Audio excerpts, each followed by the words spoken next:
Andrew, real talk. Yes. Did you use those condoms I gave you? Why are you sweating me, Jay? Because it's my job to sweat you, Andrew. I don't want you to get AIDS. So, sir, you have to live. Ain't nobody about to get AIDS, Jay. Listen, Andrew, any damn fool can make a baby, all right? Right. Takes a real man to raise a child. Message. So, Right. And obviously you saw this movie when it came out, and I didn't see it when it came out. I just watched this movie for the first time. Actually, no. You Didn't see it didn't when see it it. first came out, because when it came out in We were theaters, people were shooting up the theaters. So I read about that. I wasn't allowed to go to the theater at that point in time. Mm. But throwback, when it came out on Blockbuster Video, my uncle brought it back to the house, and myself, my mother, and my grandmother all watched it in the living room.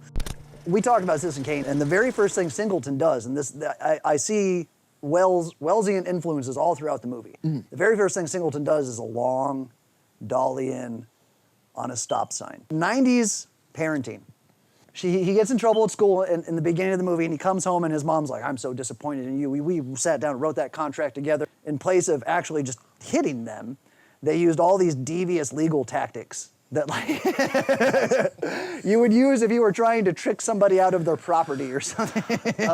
When I was watching that scene, I was pissed off at the teacher because, one, the teacher looks bored while in the classroom. And then you make statements such as, not you, but Yeah. the teacher, make statements like, his dad? Oh, so you're educated. So now you're essentially calling this woman a stupid hoe as soon as she got home from work, which means that if that contract isn't in place, the ass whooping he's about to get when he walks through that door is monumental for having your teacher call this house and call me a stupid hoe in my house to my face on my phone that I pay for. So after that, they decide that the boy is going to go live With his father. with his father. Olivia, where's your son? I sent him to live with his dad. What's his dad's name? Furious. Throw him into the goddamn Shark Tank? That is not going to get you Mother of the Year. And then remember, he's walking either to school or from school. They're shooting craps, and then dude gets jumped and mollywopped. That's the neighborhood. Either way, he was living in the hood. It's like he went from South Central to Compton. And then the following scenes where you have 4th and 5th graders looking at where dead bodies are and gang violence and all that, pretty much lets the viewer know that if you're not a part of this community, yes, you might want to stop, do a U-turn, and go into the next neighborhood, not this one. But the fact that, and I read about it, he intentionally did it, the fact that it so directly mirrors Stand By Me, which is a story about 4 country-ass white kids in the 50s.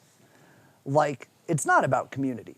Like, understanding death is a rite of passage that all children must face, and that's generally about the age that you have to deal with it.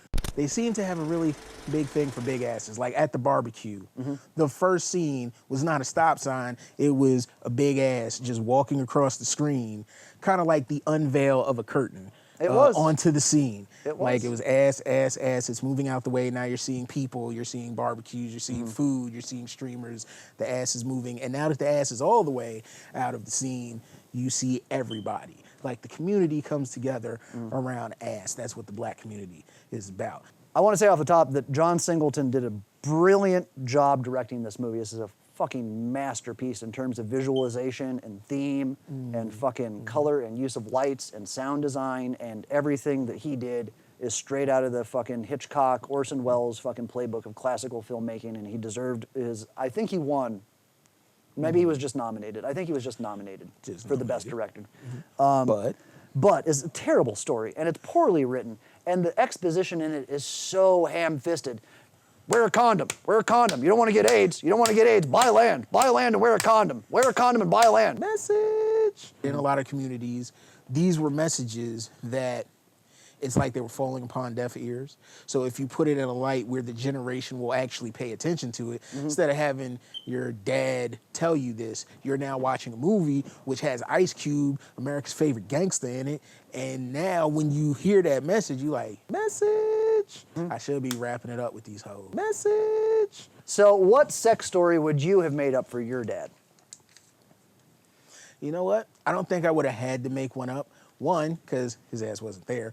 Two, because my mom, for whatever reason, always thought I was having way more sex than I was having. The story I would have given her would have been one where I was totally protected just to get whatever idea she had of me out of her head and implant a good one into her head.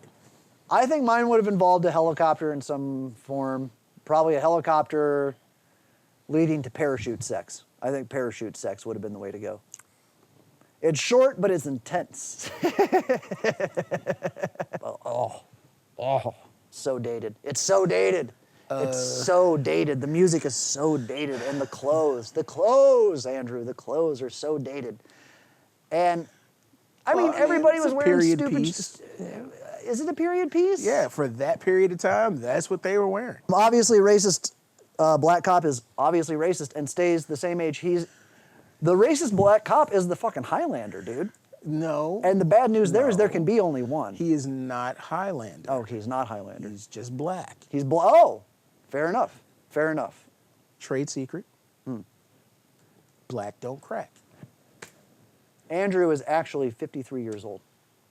Is it just me, or I wanted him so badly to turn to his son and go, Trey, the Matrix is real. Trey is the biggest problem with the entire movie, and the reason that he's a problem in the movie is that he does not have a character. There's no conflict. There's no arc. There's nothing to him. Maybe that's the tie that binds. Because everybody else has a story, and so to reel everyone into this one story, you just focus on the guy who doesn't. He's so the that avatar. It makes you, yes. He's Link. So when he finally does get up inside his girlfriend, I was, impartial. I didn't care. Like, I kind of assumed that at some point they would have sex, but again, he doesn't have a character, he doesn't have a story arc, he doesn't have a personality. It's just an issue of, is she going to give up the booty? And then he comes over and cries, and she gives up the booty. Even with no story arc, and no character, Right on. and nothing to do, Right. and no reason to be in the movie at all, True.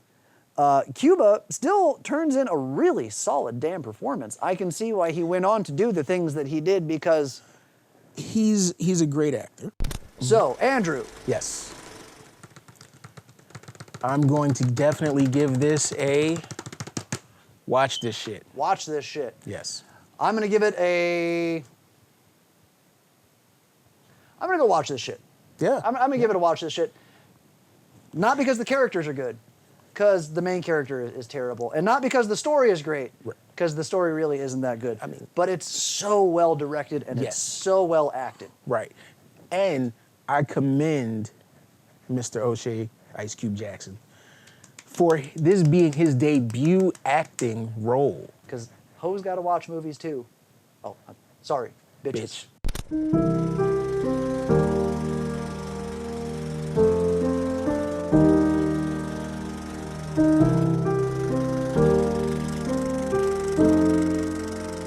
I can go back to my life in Squaresville anytime, baby.